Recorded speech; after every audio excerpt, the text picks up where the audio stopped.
The session is going to be moderated by Mr. Pankaj Doval, the National Editor of Times of India. He's been a keen observer of public policy who maintains a very sharp focus on the government and the economic plans and corporate movements. He's been interacting with the bureaucrats, so he knows their mind, their policies.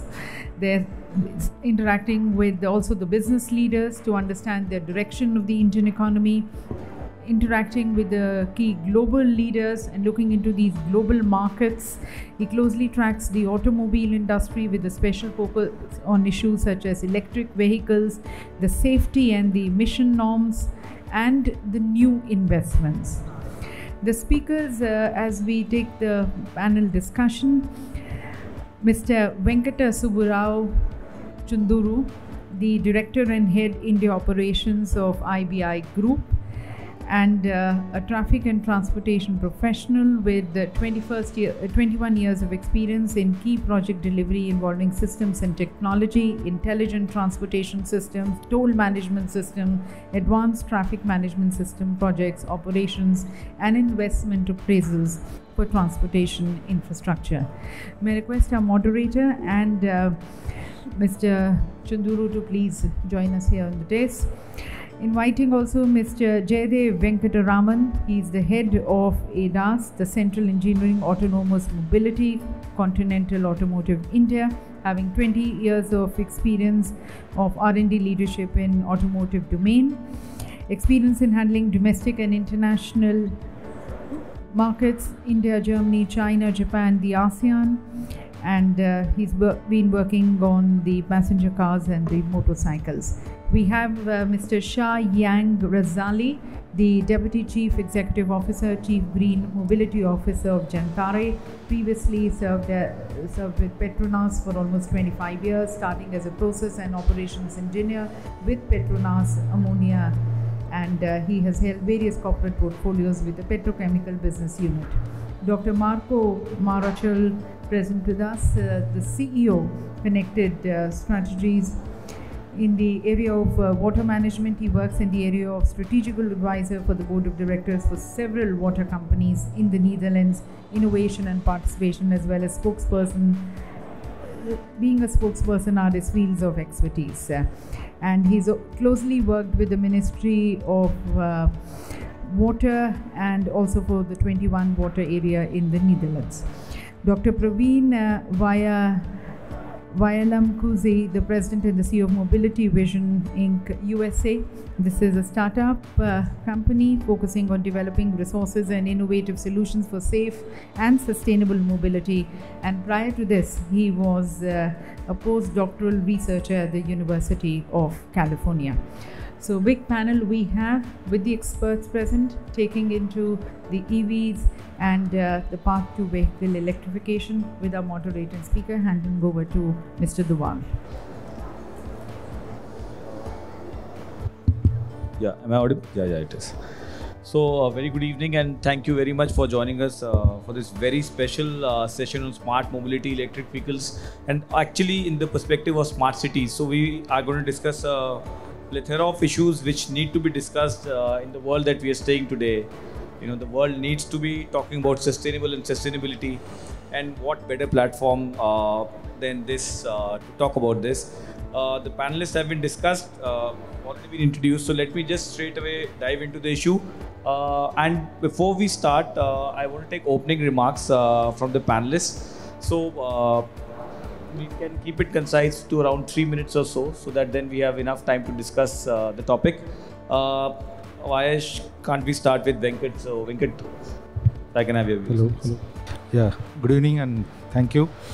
I'm Subba Chunduru. We are actually part of a large Arcadis group, and in India we are actually operating for about 17 years in the space of mobility, and we have been implementing projects associated with smart cities, Bhubaneswar or Chennai or Hyderabad, and so. Coming to the topic of relevance, I have few points to make here. One, most of the times the smart mobility is actually confused for technology. So I would like to make a point that I think let's not confuse technology is the only way of making things smart, and there are a lot of other aspects that need to be given focus towards.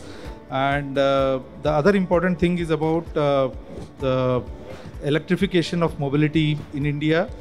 One of the important advantages that I actually see compared to the West or other developed nations, we actually have about 22 cars per 1,000 population in India, right? And then whereas developed countries are actually talking about 200 cars and plus.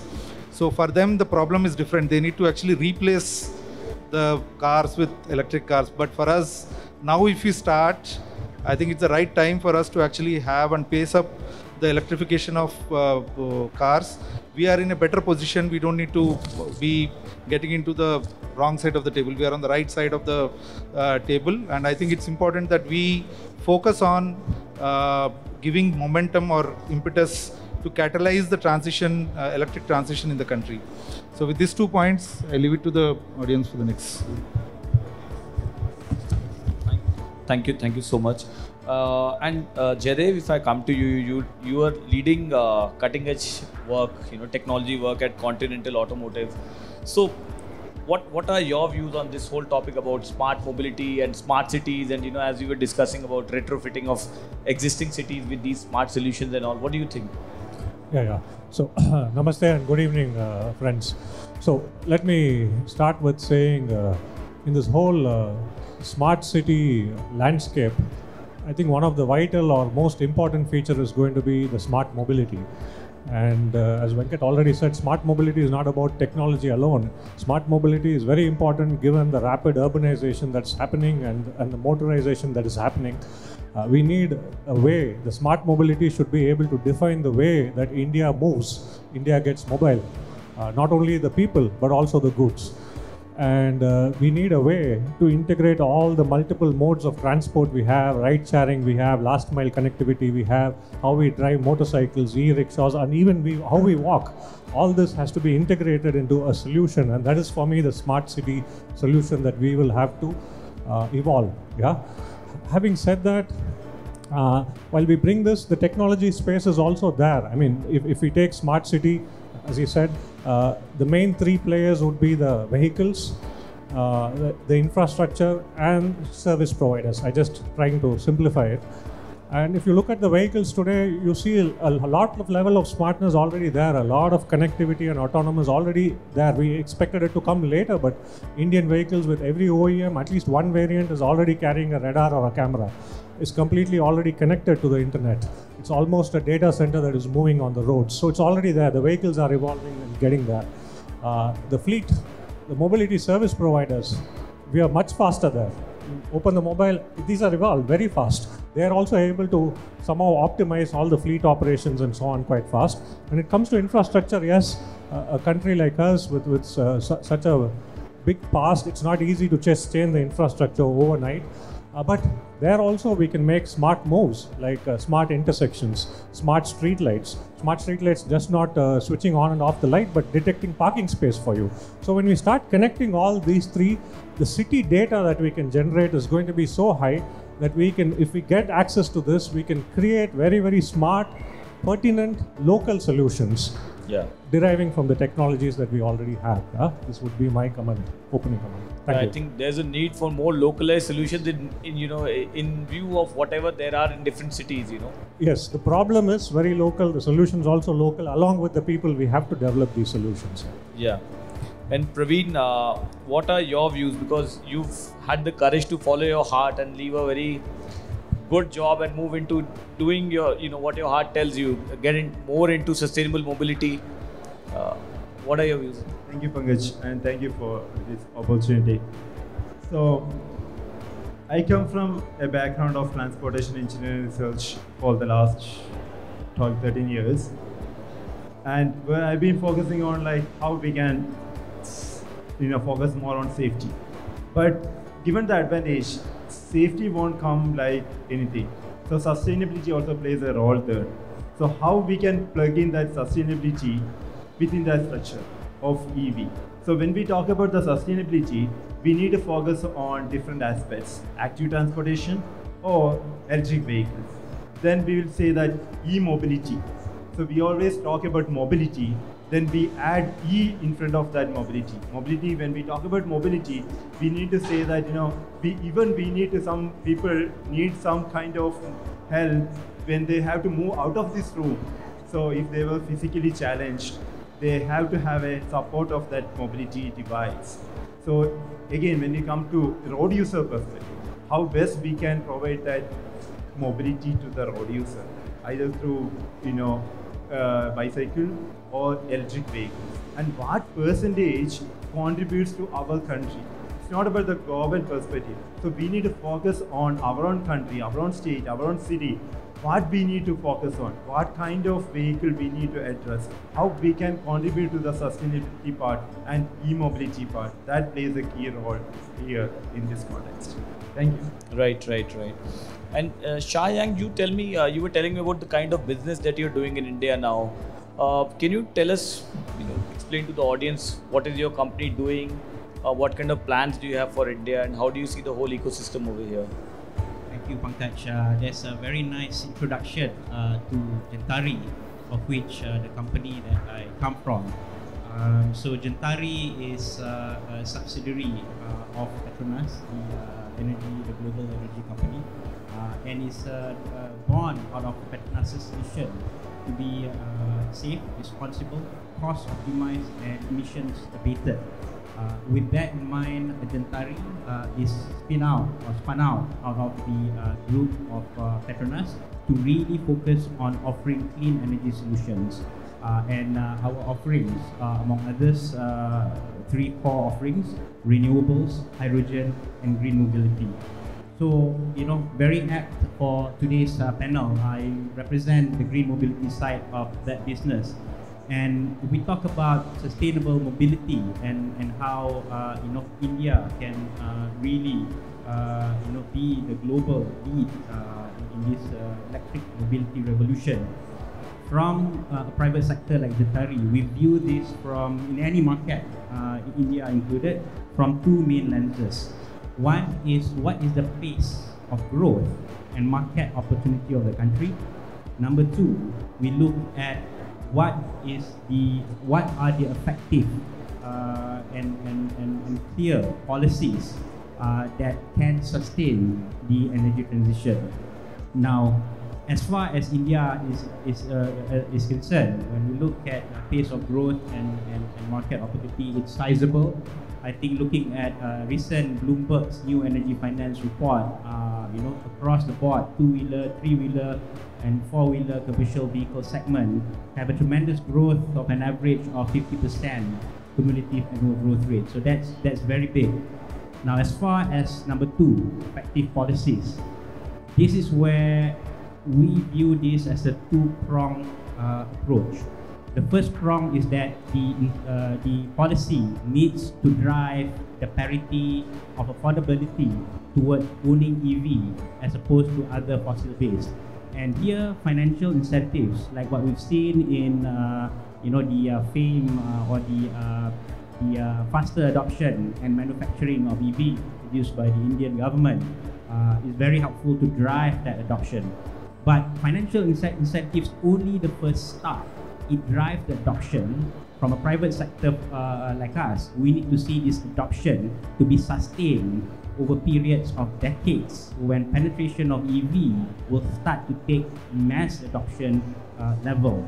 And in order to do that, for a government, when they look at giving out financial incentives, in order to sustain that for decades, a government or a country must see that there is an economic kickback in the form of gross domestic production, as well as in domestic investment, which will drive employment and other multiplier effects. Without that, kind of like a equilibrium, so to speak, no incentive is going to, no government will be able to sustain financial incentive for the sake of climate change. So these 2 critical ingredients for a private sector like us, and we're glad to see India in 2021 has also announced a production-linked incentive, which is PLI, yes, which balances both sides of incentives and subsidies, and driving gross domestic production and investment. And I think we've seen that through our fleet as a service business. When we started, we only had last year about 200 vehicles. First quarter of this year, we have grown tremendously to threefold, over 300% to 1,000. And I think we aim to end this year with at least 4,000 fleet across 10 cities in India. So India is looking bright in that sense, Pankaj. No, I think the good part is that efforts are being made at every quarter. The government is giving incentives through PLIs and other kinds of like FAME policy and all. And increasingly now we are seeing the private sector also chipping in, companies are making investments, getting in new products, and that kind of drives in the adoption also by the masses or by the corporate. So I think that's a good direction. Dr. Marco, you were telling me, you come from Holland, which got a population of 20 million. And now you are in a country with a population of 1.3 billion people. So is it like we were talking about localized solutions? Is it possible to have those kind of ideas that you have in Holland, kind of being implemented in a country as large as India? It's a very diverse country, big country, different languages. How challenging do you think this is? So, goedemiddag, welkom. Mijn naam is Marechal. Ik ben van Amsterdam, the Netherlands. So I was greeting you in Dutch. Nice to meet you. So that's a good question. Thank you very much. So it was a scary moment for me, from 20 million to a little bit more, and a little bit also in size. But at the end of the day, and bear with me because I want to do something interactive with the audience. At the end of the day, it is about people. And we have to adapt to different kind of electric vehicles, connected cars, autonomous vehicles as people. So I did a large survey, wrote a book about it, Smart Mobility in the Future, 2030. I wrote it, I think, about 5 or 6 years ago, and still we're in a stand down. So I want to have a little interaction with the public, bear with me. So I want to ask you, please all rise, because I got one question, because in the end it is about you, the people. So if you will stand up, and normally I play a big game, but I have to work with my panelists also. So I want to get a grip, because this is the first time I've been in India, and I hope it certainly will not be the last time. So when we're talking about electrical vehicles, connected cars, autonomous, which one of you does have an electrical car or an electrical bike, like in Holland? Because in the Netherlands we got 6 bikes per person. We got more bikes than house pets in the Netherlands. Or something else that is, when you say mobility electrified. So when you got electric car, electrical bike or something like that, you can please stay up and just stand. If you don't, please sit. So I get a grip about India. Well, my dearest panelists, there is your answer. No. I think there's a different way of looking into this also, because many of them may have used... Thank you very much, by the way. Sorry. Many of them may have used public transport, which is green. So, you can't always judge it only by the car that they have. They sure. may have used the metro train, which is run by electricity, or they may have come by a tuk-tuk, who knows. It's again a battery-operated vehicle. But yes, a lot needs to be done from where we are to where we want to go. Yeah, and it's not a judgment, it's the start of a journey that we have to make with each other. You're surely trying to take advantage of our scale, the kind number of people that we have in the room. But, what I wanted to understand from the panelists, can we actually retrofit our existing cities with these kind of, smart solutions? Because at the end of the day, we are very complicated by the way we are. Cities have developed from a very small base and they're getting bigger and bigger. It is not very easy to say that tomorrow we'll shift the national capital out 100 kilometers from here and then we'll make a smart city. Whatever we need to do, we need to be doing in the cities that we live in. So how challenging can that get? Because, all these solutions have to come in line along with what we have right now, and the transition has to be made. So is it very easy? Is it very difficult? And so let's start from the right and then we go towards the left. So Marco. So your question is? So my question is it easy to retrofit the existing cities with new solutions, or do we actually require new smart cities that have to be developed completely keeping in mind all the aspects of sustainability, including mobility? Do we need to create new cities, or can we do it in existing cities as well? Yeah, we can do it also in existing cities as well, but you have to have a start. So which one is, when you look at the different kind of themes and different kind of solutions you need to have as a city or as a country, start there, but start small and then build it up. And learn by doing it in the progress. So a little bit more than a use case or a pilot. I don't like that because they are too small. But just start something, where is the pain, and start there. So you start progressively? Yes, you can. Yes. I think this is no choice. We have to start with what we have. Yeah. And we got to do it. But what I said before is, the technologies are there when we talk about autonomous or connectivity, electrification, fleet management, software, all these are out there. With a strong conviction of what we want to do in a smart city, what vision we want to drive, if this is strong and we have a direct push from the top, investments made, I'm sure we can find local solutions. I think this strong vision of what we want to achieve as in a smart city, interconnecting everything, that has to be present, in my opinion. No, but Jaidev, what do you mean by strong push from the top? What is that top? I mean, talking about the government? I wouldn't say the government vision as well is needed. Of course, because this is reaching the people in the end. Yeah. I mean, a vehicle is one part of it, as I said. Infrastructure is the other part. Yeah. The mobility service provider is the other part. The smart city is providing a bigger playground for all these technologies to come together. Yeah. And this is increasing, scaling up in a big way.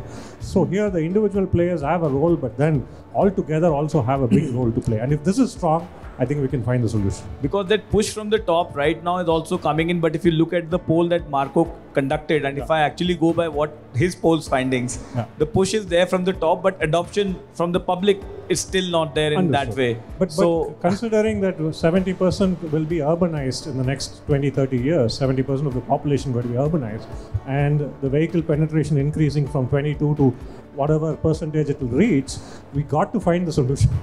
Yeah.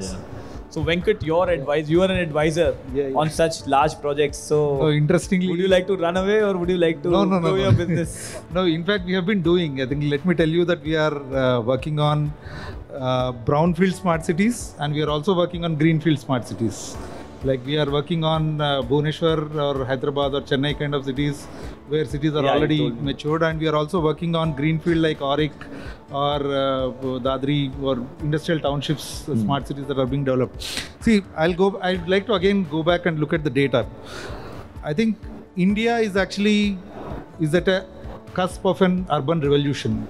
So what I'm saying is, with 33% of urbanization today, we are actually trying to reach out to say 50-60% is what people are talking about. So what we need today is both. We need for this 33% urbanized population, we need to make the city smarter so that the services are actually being provided to its citizens and they really work like economic engines.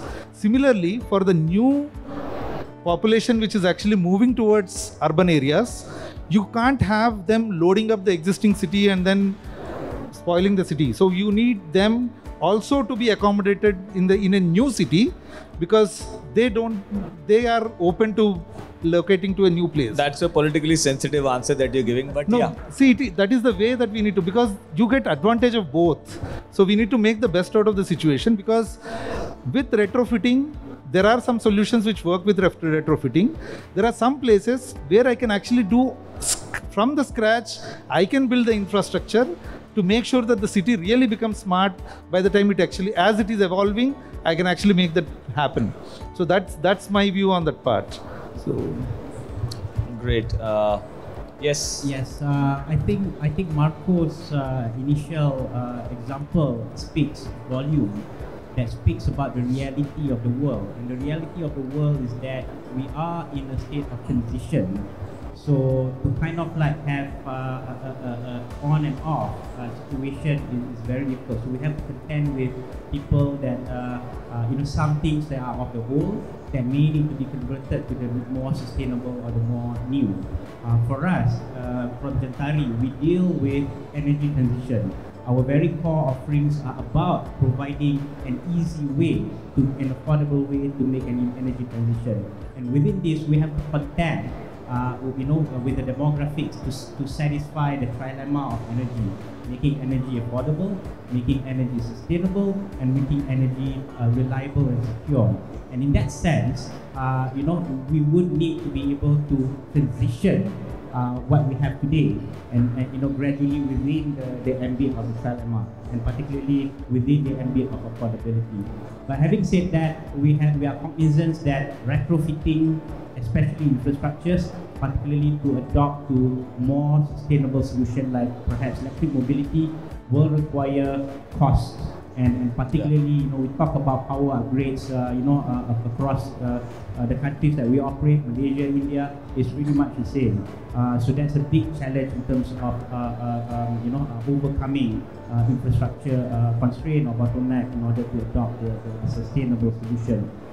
Having said that, I think I agree with Mr. Speaker that there are opportunities for us to see in the micro context where if we can start a new completely, design new buildings with new codes, with new better guidelines off the bat, I think that we should take that opportunity, certainly.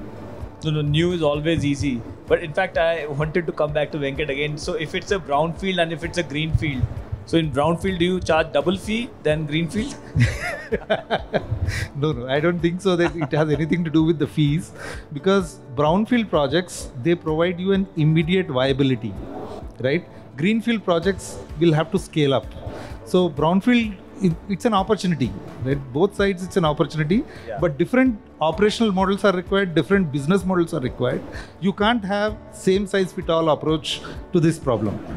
Yeah, but brownfield actually creates pain, and it requires patience from the consumers because it's tough when you're living in some area. I think there is a... We in Delhi, every day we go through this, new flyovers getting constructed and so many other things. Correct. Maybe to ease the congestion on the roads. Correct. But the kind of pain that we have to go through because of all that, it's really difficult. Praveen, coming to you now. Yeah, I think I would only want to put it that there is always a gain out of the pain. Out of pain. So unfortunately, pain is happening in our generation. Maybe the gain will be for the next generation. I think that's something that we are happy to pay. Yeah. Your smart brain, Praveen, tell me. Okay. So your question is that whether we want to build the infrastructure, smart city, at the location where the urbanized, or to move away from the location. So whom are we serving? We are serving the public. We are serving our citizens. So let's ask them the question. No, public today wants everything at their fingertips. So you order food from your app and it comes right to your home. Exactly. So you don't want to move anywhere. That is why I am asking. So if we gave them an option that, hey, if the city or the government is going to build a smart city 100 kilometers away from your home, which gives smart features, will you be able to move to that location, which is 100 kilometers away? It's a rural area. Will you be happy to move to that location? Yeah. Because the data tells us, as a researcher, we always look at like, hey, what does they need? What does the data tells us in order to start something? Or whether we want to start from scratch, as Venkata mentioned, or we want to build on something already established. And again, when our fellow panelists ask, how many of you have the e-vehicle? Rather than asking that one, I will segregate that question. How many of you own a car? Because it's not a developed country where everyone can own an electric vehicle. We need to think about our distribution. We need to segregate the data and look at how many of you want, how many of you use the public transportation, as our Pankaj mentioned. So how you can be a part of sustainability or e-mobility. Thank you. Yeah, but we want everything where we are. So I think that's the kind of thing which is true, because our offices are here, the schools of children are in the city, so makes it difficult. Now, Praveen, this time I'll start from that side. So you're the first one. Tell me something, is our scale actually, which sometimes we call our strength, is it also kind of a hindrance in making such big transitions? You know, we want to make a very big transition in terms of, you know, sustainability. We want to go green. We want to have good breathing spaces around us. But the scale is such that it makes it very difficult, right from the point of view of investments that you need to make, right from the point of, you know, acceptability at a mass scale, like we just saw right now. Maybe people are taking public transport, but still, you know, it is not very easy to, you know, suddenly switch on to something else. If we are not Norway. So, you know, do you think that that scale kind of slows us down, and the same transition that may happen, like Marco was telling me in 2030, Holland has said only electrics. We tried to do that. Thankfully, the gentleman from Niti Aayog is not here, because Niti Aayog had to almost eat its words. You know, they were saying 2030, and for two-wheelers 2025. The scale is such that it's not very easy. Do you think that goes against us in, you know, making this transition easy and smooth? So the thing is that what we want to scale, how much we want to scale, or some period of time, and the creating awareness among the public. How much we can create the public awareness. So you are from media, you know how much we can create the public awareness. What are the sources we need to do? Understand them, teach them. Even our literacy rate is high, even though we need to educate them through those importance or advantages. So rather than going behind the advantages, there are people go with the disadvantages. That can scale down to how much extent we can go in order to get a sustainable or e-mobility. So, do you think that kind of slows us down, or what? Or do you think that more awareness is there and adoption will automatically come in? That's what I'm trying to say. So, creating more awareness will always scale up. So, we need to have a source or methodology or, you know, education in order to develop that awareness. People should realize that what they're giving to the next generation and then work towards it. Yes. Whom are we doing for? So are we doing for ourselves or future generation? Who are we serving for? So every citizen, I used to say this one oftentimes, that we play, so even if you are a general citizen or public, we have a role to play. Yes. It's not only the officials do have the role to play. Each and every one of us do have a, you know, key role. You have to start with ourselves and then, you know, talk about others. Shah, so you see scale as an opportunity. You're doing business over here as well. But again, while it is a business proposition, but making large scale changes in terms of, you know, what is happening in this country. We are also a very polluted country. We are a developing economy. Do you think the scale, the size of the whole, you know, the transition that we're talking about, does it make it difficult to do it at the pace at which it's happening in, you know, some of the European countries or other places in the West? I think, you know, the kind of scale, you know, I think first you have a target, right? And just like any other countries, you know, we have a target of either ICE displacement in the case of EV, ICE displacement, or complete abolishment of ICE, and that's a very good North Star. That's what complete abolishment is, you saying? Some have a complete abolishment target, but either way, whether you have an ICE displacement or a complete ICE abolishment, those are targets, those are North Stars, by which government then work backwards in terms of adopting a sustainable policy that will drive a pathway towards that. Now, when we talk about scale as a business, we don't think about scale on an immediate or a short-term premise, especially something as big as energy transition. And even if we take electric mobility as kind of like one of the sub-segments of energy transition, we think about, for example, India's target of 30% penetration by 2030. Some other countries, you know, Thailand, a complete abolishment of ICE by 2035, and some European countries have abolishment as well. Those are very big targets, and in order to achieve that, it requires a very sustained policy which will benefit not just you know, the transition, towards achieving low carbon or climate change in this case, but also doing it in an economically sustainable manner. And in my previous point, I mentioned about the need to bring that back to the economic and to the gross domestic production and incentive. So that's kind of like one aspect of it, that it needs to kind of like balance the trilemma of having energy transition, having energy security, and having the economy or the affordability to do it. So it's not a 1 year situation, it's a multi-decade perhaps situation. And that's the view of us as a business when we look at driving scale for any of our businesses. Is about looking at the country and how is the country going towards on its energy transition path, and how disciplined and how rigorous is that country in driving that in a sustainable manner. When we talk about investing in infrastructure, we are not just talking about putting charging stations for today. Because if I give you an example, the utilization of charging infrastructure today is going to scare you. The utilization amount is in the low single digit. What will happen, what will give it economic return is over the years that the economic will go up, the utilization will go up as EV adoption takes place. And as a business, that's why it's very important for us to see a country driving adoption, driving energy transition in a sustainable manner. And the only way for a country to do that is if it's affordable and it has economic benefit back to people. Oh yeah, absolutely. And I think governments cannot also give incentives, for a full lifetime. I mean to say they're the fiscal deficit to also manage. You have to worry about that as well. So somewhere the governments have to, after hand-holding for some time, give it to the public. Now it's your duty to do something.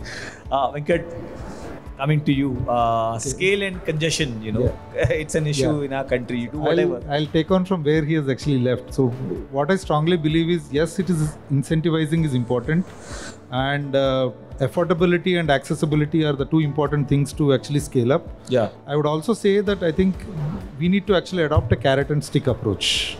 While we incentivize people or the companies to actually set up what is to be done, we also need to make sure that there is a stick approach that is required. Like for example, while we give subsidies, we also need to make sure that we are charging people if they are actually coming into a congested areas during the peak times.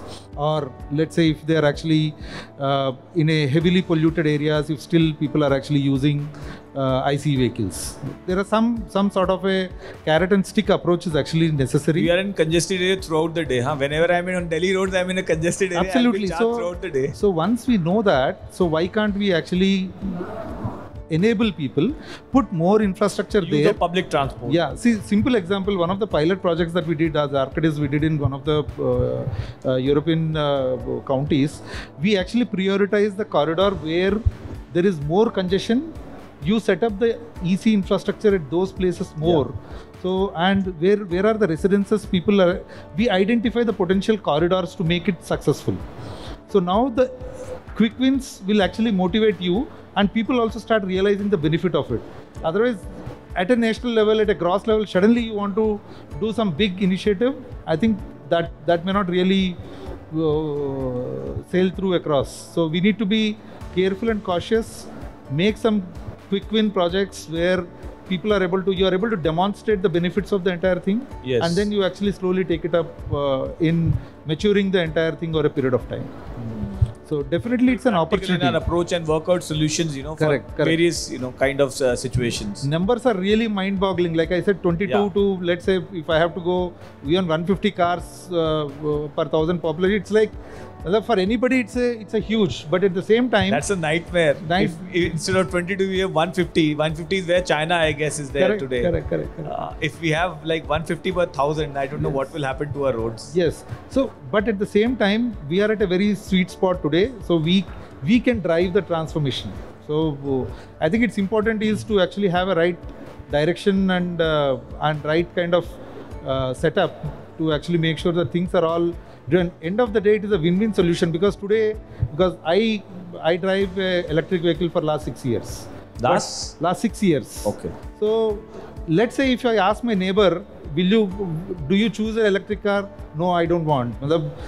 They come up with, it's a cost is heavy, capital cost is intensive. Like at that time, I actually spent about 6 lakhs to buy that car, but I would have gotten easily, I would have got a sedan, right? So, but the choice is like, why I bought it, it's a conviction that we have, but not everyone will have that conviction, because why do somebody wants to buy a car for the sake of a nation or for the sake of a... No, this should. Actually, people should correct, think about the country. Correct. We all do. They need to in think, some way. They need to think, but provided you give them a win-win choice. Like for example, if you subsidize that and then start charging on the other side, then people will definitely make a shift. In two-wheelers, there's a win-win choice. Fuel is petrol is very expensive. Buy electric, it will be cheaper for you. So that's actually a win-win choice. Yes. But Jaidev, what about you? You know, does this worry you that if everybody goes to public transport, what will happen to Continental? Not at all. I mean, the scale is, I mean, currently the scale is out there and we need to find a solution for the scale. That's clear. And that's why we need to get smarter in mobility, how we are going to get mobile. Certainly going from 22 to 150 may also be a question mark we have to put on ourselves. Is individual mobility the answer? Is it really the answer? So this is also a social question, not only a technological question per se, because it involves several things like, okay, scale is going to produce certain degree of congestion, certain degree of sustainability. What are we going to put up with? All these whole circle has to be answered to really answer this question of scale and in terms of mobility. But the mobility has to get smarter so that it reaches each and every person. Every person can be mobile from point A to point B. How we solve it, and that's the whole trend or whole problem of smart mobility, in my opinion. I think that is just not this technology is what we talk about. Smarter mobility, how do I get A to B? So I think it's a very difficult question to answer, but this has to be treated holistically. Right. And Marco, this scale, I don't think I can provide you a bigger scale than this. A lot of things have been said, so I got a question for you. So you asked your neighbor if he wants to have an electrical car to buy it. Why don't you share yours? The mic. When there is an opportunity to, they all are happy to come and drive along if you are going together, but they don't want to own that car. The simple reason is it's a capital intensive. How many people want to make that choice? And when a luxury car, sedan luxury, you can get it at that price. Why do you want to go for a compact and an electric car, right? That's the question. It's not that they don't want to drive. No. It's about their affordability.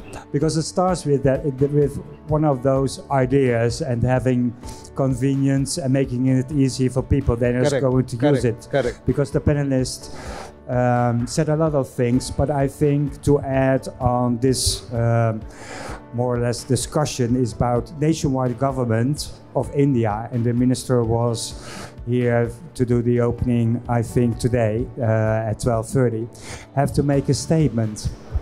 And a nationwide statement, for example, that other countries also do and have different kind of statements. We are not going to have more, we made a statement as the Netherlands, only cars are manufactured which is going to be electrified after 2030. So that's a statement. And when you have a statement like that as a nationwide country, all the other knowledge institutes, the investors, and you have the funding to learn from other countries, different kind of funding, billions of dollars to have for startups or scale-ups or for innovation funds to take it to the next step. And we have to remember that companies like Netflix, everybody thinks they started 2 years ago. They didn't. They started in 1985. So they did 30 years to come to this space. So we should also have a little bit of compassion with ourselves, that we are trying to do the right things, but it also will take time, as the slowest person in the world is going to be adaptive for electrification. That's how long it will take. We don't want to take 30 years for sure. That's a long time. You want to do it faster. My next question is about the theme of this discussion. It's smart mobility and EV. So this time I'll start with Venkat. So let's do the shuffling. So smart mobility and EV, is EV the only smart solution that we when we talk about smart mobility, is it only electrics? Can it be a hybrid? Can it be a good public infrastructure? Can it be something else? I mean to say a more connected society. What is smart mobility and how is electric only the only answer? We're talking even about hydrogen and so many other parameters. See, I think I'll go back to my point that I started with the ultimate goal of sustainability. Yes, and you know, that's important. Clean air. The point important is it is not about technology. The point number one, smart is not everything about technology. That's the main point I would like to point it out. Smart is about how do you make it a long-term and a win-win for everyone. Like, important is we will have to evolve with a transportation system which actually minimizes the amount of travel and optimizes in the amount of energy utilization. I think that's important. I think how do you make public transport accessible to people? How do you make electric and renewable sourced mobility accessible to people? Or affordable to people, sorry. And it's important to how do you engage with the business community to come up with a win-win business models is very important, because end of the day, if someone is coming and investing on a mobility solution, it needs to be financially viable for him or her. Then only they will be able to, they will interest, and they will, like for example, simple, if you want to actually do a public transport project or metro projects, today government is actually investing on them. But is this a business that government can sustain over a longer period of time? Is a question mark. So is that the only way that government can actually invest? No, there are multiple ways that they can actually do that. But they also need to make sure they are also getting into building non-motorized transport into picture. You make walkways along the places so that people are happy to walk. You make cycle ways where people are happy to cycle. Right? These are all important. This is smart to balance the whole mobility needs of a city, and then make sure that you are configuring the entire thing to properly fit in is to my understanding is smart. Actually, we do have walkways, but you know, often we see motorist two-wheeler guys going using those walkways. They are more smarter than everybody else because they are always in a rush. So what do you do? Because you know, as I said, we are 1.3 billion people. Cities are congested, and you know, people have to find smart ways to reach faster. The same question to you as well, Praveen. Sure. What is it electric when we talk about smart mobility, or is it maybe being very intelligent about managing the whole system, maybe having hybrids or something else? I start with the sustainability part. So for my research at California, we focus more on active transportation. When we talk about sustainability, that's what Venkat mentioned as well, how we can support the active transportation. EV is just like, you know, a part of that. How we can support the pedestrian movement. How we can, so if you look at like, you know, what are the road users currently using the road network within the, so it's not only for the motorized vehicle, there are a lot of non-motorized users, pedestrian, bicycles, animal driven. So all those things, how we can accommodate them, encourage them, promote them. Correct. Because all the road users use in a different speed. How we can segregate that one and promote that one. Like, you know, BRTS, bus or rapid transportation system. If we promote those kinds of things, people will switch from passenger car to this one. And we don't need an electric vehicle to support that. It's a long way to go for the entire people or entire 1.3 million people to be, you know, e-mobility or e-vehicle owners. So we need to promote in that sense and encourage people to use it. Shayang, yes, what's your view on this? I'll tackle this question from the perspective of sustainability or low carbon mobility. And I think when we look at low carbon mobility, there are generally two levers. Number one is to have vehicles on the road that emit lower greenhouse gas. Right. Number two, to not have vehicles on the road as many as they are today, right? So the first one, where Gentari comes in, is in India, our first foray is deploying fleet as a service to B2B companies, and particularly last mile delivery companies, right?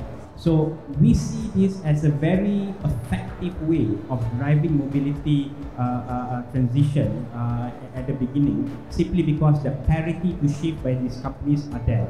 There are certain incentives by the companies, by their sustainability pledges to do it. Secondly, they seek asset light. They don't want own asset. Thirdly, they are looking for low upfront costs. So in the case of us offering subscription, we meet them. And finally, they want to see that the total cost of ownership in subscribing this is better than ICE. And in this respect, it is better for them. So here we see already an opportunity to completely drive almost a mass-like adoption. I mentioned about 1,000, and I mentioned about our target at the average here, 4,000, and we only started about 6-7 months back. Now, as a second step, where we reduce the number of vehicles, we are currently trying to stretch this application further by exploring collaboration with last mile transportation in replicating, which is very important, and that would hit the second prong that I mentioned. Correct. The third kind of like icing to all of this is, imagine that we are building charging infrastructure for the thousands of fleets that we are deploying. Imagine that when the public transportation comes in, and when public ownership starts to come in, or private ownership starts to come in, the infrastructure groundwork has already been laid. So I think it's more of a stacked approach in hitting the low-hanging fruit first. Absolutely. And we're not always moving around with our families, we are also moving for work when we are just going alone. We don't need a big car to take us all the time, If the last mile mobility is there, I can right from my house, I can go wherever I want to, and we use various kinds of methods to reach the destination. Yes, Jaidev, tell me. I think most of the points are covered. Electric is out there. It is, from, as you mentioned, from a total cost of ownership, looks like a very feasible solution to start with. I think it's going to be there and it's going to continue. So electric is a good starting point. But again, that is not all about smart. Smart is much more than electric. Electric is a good starting point, and it enables, right? We said electric also probably, if we mix it with the right social conscience, individual ownership versus an electric vehicle can go 24/7. An electric commercial vehicle can go 24/7. If it's a little bit autonomous added, it can go. So you can actually reduce the number of vehicles if we take in the technology. So, but all this has to be brought together in one way to find a solution there. And as earlier you asked Conti is happy as long as the content per vehicle increases. Okay, I will try to believe you. Yes. But anyway, I think that is where we are getting to with this technology. I mean, there must be equally penetration to scale up, but also the reduction and finding that sweet balance. That is where we have to get. Yes, Dr. Marco, is it only all electric by 2030, or being smart and having cleaner vehicles of different technologies? I'm so happy that the Congress ends at 7 o'clock. So in the next hour, I'm going to explain what smart mobility is. No, just kidding. So for me, smart mobility, electrical vehicles is about lifestyle of people. And you have a trip, and one time you go to your work and you have to go there fast. The other time you are more pleasurable and you go to family or out for a dinner. And depending on your journey and your trip, you get a different kind of mobility forms you want to have. And especially if it's hydrogen or electrification, at this moment there's a big fuss about those two types of energy, which is really strange to have a competition between two different kind of forms of energy. I think it will all exist next to each other. So for me, smart mobility is that you get, depending on your trip, you can pick up the different kind of mobility forms you want to have on the way. So for example, I hate buses. So buses is not in the equation for me, but I like walking or go by bicycle or public transport or by car. And it's all to the tips of your finger. So for me, that's smart mobility, starting with the journey you are making on a certain day, on a certain moment. broadly it is not only about electrics, but it is about the entire journey that you're taking, and you have to make it into a way that all kinds of mobility, green mobility solutions are factored in. It's not about one technology, but so many other things. Could even be walking for that matter. Complete freedom is available. Yeah, absolutely. Coming to this question about ownership, because we are moving to a world, as we say, it's about connected and shared and electric and maybe hydrogen or whatever. I don't know what is happening, sorry. So this whole concept of ownership, do you think that we need to be moving away from this concept of ownership to have this kind of a connected society, which is sustainable? Like for example, we spoke about Uber, we spoke about public transport, that people have to be willing to adopt mobility systems wherein they don't own the vehicles themselves. Maybe they should be happy and they should have maybe be happy and have that kind of I think we're having some disturbances. Yeah, so maybe they should be happy with dependable solutions rather than having solutions of their own by which they will lead to congestion of cities unnecessarily. Sometimes you don't actually require vehicles with you. So do you think that this whole concept about ownership needs to also change with time, where people have more dependable structures and they trust them more? If I start with you, Jaidev, this time. Okay. Personally, I would say yes. If we have to, and I would say here a little bit, India can teach the world as well in terms of what we coined as Vasudhaiva Kudumbakam. Yeah. If that is the broad perspective around which we work, I think we have to question individual ownership in the context of congestion, in the context of sustainability, and think about mobility in a different way. This would be my personal opinion on this. And that's a good thought. Yes, Venkata. I think my view on this is we should make it difficult for people to start making more ownership of vehicles. Like Singapore. Whether it could be Singapore model or other, we can have an Indian model also. Make it difficult from the point of view of while we do that part, we also need to make a lot of things affordable and accessible, because you can't just do it difficult for people to travel. We have to enable people's mobility is very important. How best you can do, how sustainable mode you can actually make it happen is important. But at the same time, because not everything work by freebies or by allowing things to happen, you need a stick approach is very essential when you have masses involved in ensuring things happen. So it's a balance that you need to actually strike is what. We are in the era of SUVs, huh?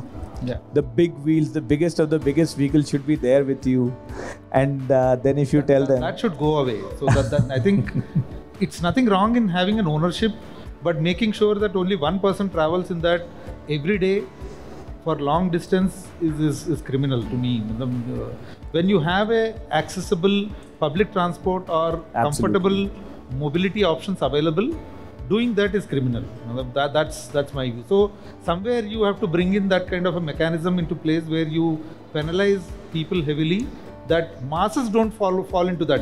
Having at least 5-10% of the community or society taking that approach is okay, but if 50-60% of the community falls in, that is a trouble for us. So make sure that the majority of the masses align with the sustainable options, and 10%, 15% acceptable is that can actually is acceptable to that. I think, Shayang, this is where Gentari comes in, the last mile mobility. If people have to dump their vehicles at home, then you first require that last mile mobility to reach that public transport station or wherever the buses or the trains are coming, which is actually a big problem in our city. Various studies have pointed out that last mile mobility is not there, and that forces people to actually take their own vehicles, because if I take 30 minutes to reach the station, considering the wait that you have to maybe have for the public transport, for that last mile transport, then it's better off that I take my own vehicle and I reach faster. That's where I think your business comes in, where you are working out those solutions and providing those kind of three-wheelers and other kind of aspects. So no, absolutely right, Pankaj. And you know what our customers kind of like also gave us feedback that one of the things that leasing a fleet or subscribing now to our fleet means that they do not need to worry about efficiency and utilization. And efficiency and utilization, the very kind of like benefit brought about by ride sharing. You know, if you have an EV, you know, you don't use it, right? But if you kind of like move into a fleet as a service, it's all the business is always going to be able to cross-utilize its fleet. And I think efficiency and utilization will be able to drive better economics and better sustainability as far as carbon emissions is concerned. And I think that's precisely kind of like the fleet as a service business model that we're driving. And we're seeing that benefit translating into economics for our customers as well. But having said that, I think some of the kind of like, you know, the fleet management system that we are testing that are able to further optimize the efficiency. You know, these are precursors, data that are precursors towards, you know, the next level of what we call mobility as a service, where, you know, when technology comes in, autonomous technology comes in, you know, who knows, people might not need to actually own anything. You're going to have, you know, a fleet of mobility as a service, drive you around to wherever you need to be, and driving that efficiency and utilization further as a means of a benefit. Yeah. And Praveen, how many cars do you own? I don't have any car. I'm a public support. You're walking the talk. Yes, I mean, like even in US, I always support the public transportation. So I always take the buses and train and ride sharing. But you know, to the point, how we can use the public transportation. So the good part of the public transportation in US is that the bus stops are pretty close to each other. It's walkable distance, even less than a mile. So it's easy to go. If you miss a bus at one location, you can walk to the next one. So, but not in Detroit or many other cities. I mean, like it's the same. If you consider, I'm from San Francisco, so we do have a good network there. You know, if you go out, you do have a train metro system as well as bus transit, as well as the train system, or even ride sharing. But even when we compare the New York City, we do have a good network transit system. So we need to have a transit system which can accommodate the public need. Right. And Marco, coming to you. I think the last point is a good one. Accommodate the public, to have the feeling that when you want to share, that you have a car or a bicycle on the tip of your tongues, because when you decide, that's human behavior, I want to go to a swimming pool now, you want to have the feeling that there is accessibility for the transport you want to have. So in that way. I think we are just moving towards the close of the discussion. If there are 2 questions I can take, if somebody wants to ask, please. And please identify to whom you want to ask the question. Yes, please. Thank you so much. I'm Sunil Kumar Shinde from Mumbai and Solapur. Sorry, from? Sunil Kumar Shinde from Mumbai and Solapur. Yeah. Here actually I'm looking for a charging station. Recently I worked for New Jersey and New York, how they are capturing data to establish or to rank the charging station. Really, they're really working hard to generate data. How the plan in India we are looking to rank the charging station across the India, which is very major part. Because of course nowadays actually India is also adapting the electric vehicle. Nowadays 2-wheelers you will see a lot, but in future you will also see a lot of 4 vehicles on a road. Right. Praveen, if you can answer, and then Venkat maybe. So there we need to see, I mean, like, when we look at the electric vehicles, we will have the distribution, which city, which county, where the vehicle registrations are more, and then the charging stations have been distributed accordingly. And again, the residential area will be how you zone the area, that plays a role. I think it's the same thing so we will discussing about the same thing. Moving forward, right now we do have very few electric vehicles. So how we can accommodate all those e-vehicles in the future? Whether we wanna introduce a bill, something like all the apartments should have minimum of this many charging stations, or whether every gas station should have a charging point 2 or 3. So how we wanna balance it out, or which all the stations we need to have? Yes, Venkat. Yeah. See, adding to what he has already said, the plan is to actually have, at least in a grid of 3 by 3, you should have minimum 1 charging station. or on a long distance travel, at least every 20-25 kilometers you should have a charging station. Well, these are the broad principles that actually go through. It also actually has to do with the maturity of the industry, how we go. Like for example, ideally a charging station will have a slow charging, medium charging and fast charging, right?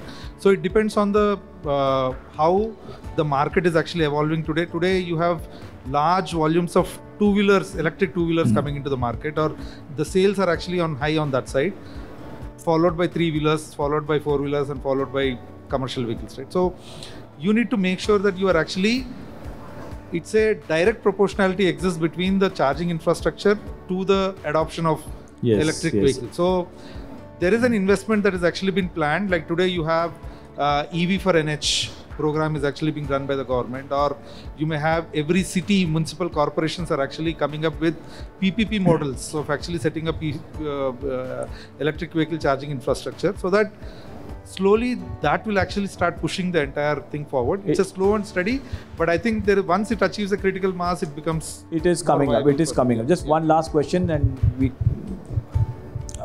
okay, I think the mic is already there with the gentleman. So. Yeah, good evening. I think a wonderful discussion. I enjoyed a lot. So there is always this debate when we talk about vehicles, right? Like fossil fuel driven vehicles or electric vehicles. We are only shifting the pollution from one place to another place.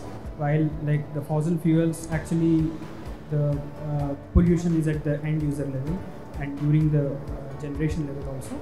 But EV uses a lot of batteries. So the disposal of batteries is a problem. It causes a lot of heavy environmental pollution. So I would like to understand any views from the panel.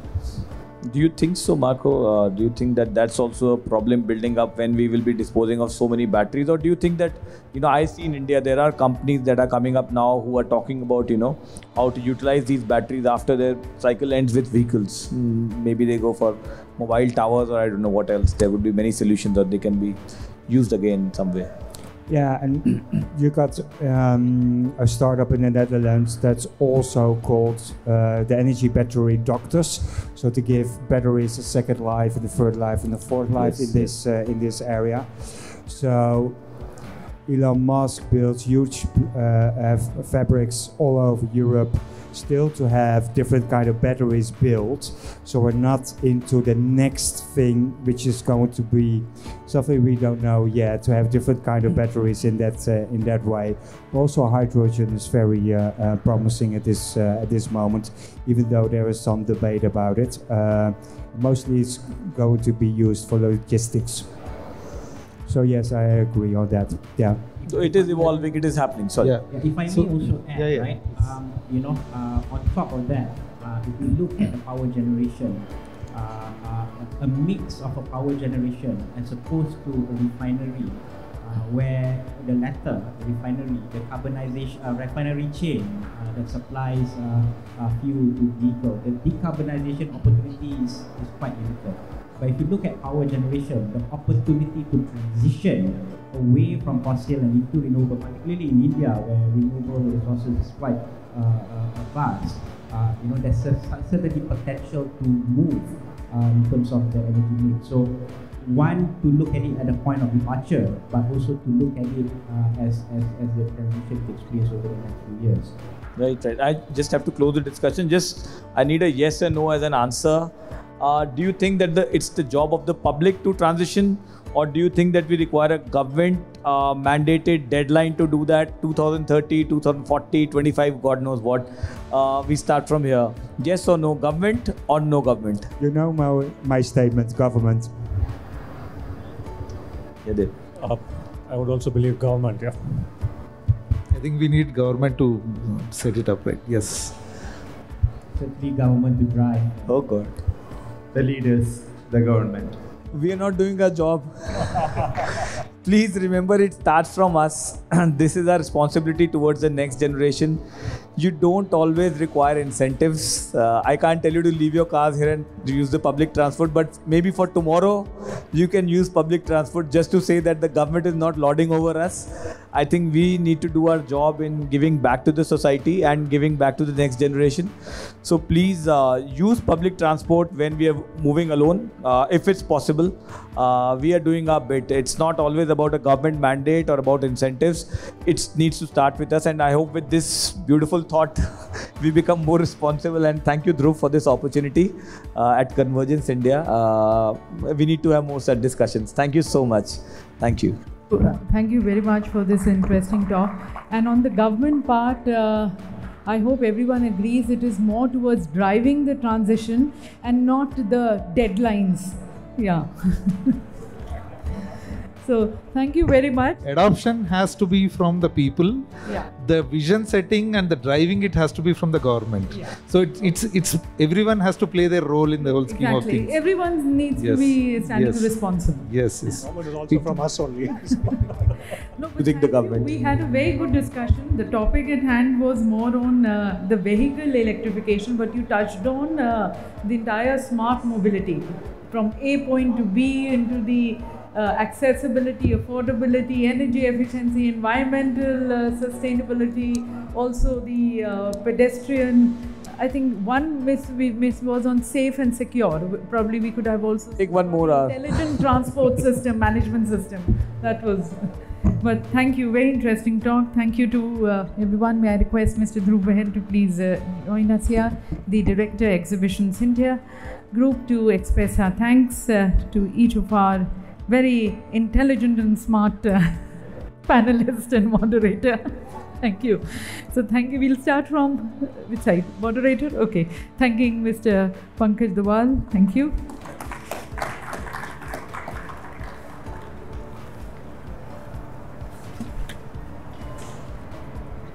Thanking Dr. Marco.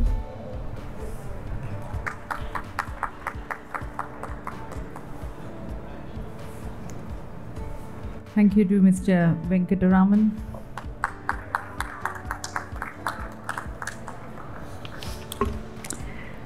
Thank you to Dr. Praveen. Yeah? No, oh sorry. Okay.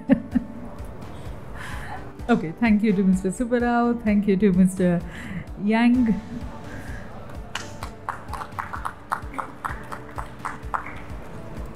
And thank you to Dr. Praveen. Thank you.